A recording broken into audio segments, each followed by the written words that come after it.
This is a quick tutorial on how to change the page color in a Google Doc on your iPad. If I launch my Google Doc, let's get a new document here.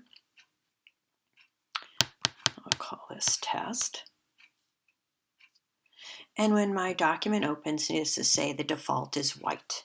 If I go to the more dots up in the upper right-hand corner, I now have the option for page setup.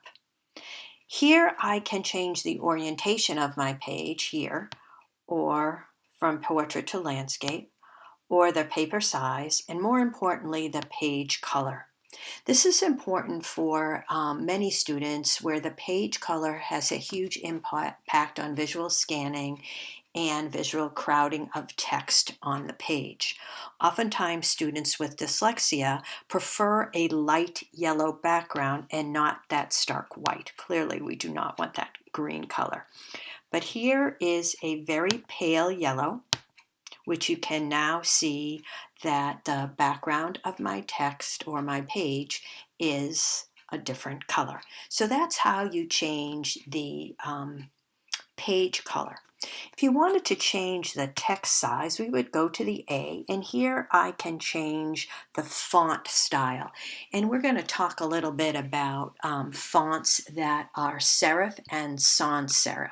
So a sans serif font would be those that are straight up and down, such as Arial or Avant-Garde, and you could see that I had Arial as my default. So these are fonts that don't have those curly cues, like Helvetica is always a very popular one.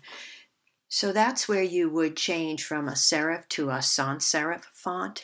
And when you're on reading anything on the internet, you want to make sure that you have a sans serif font. But if you're reading text, you would want it text on a page or in a book. For students that have trouble with visual scanning or dyslexia, you would want a serif font.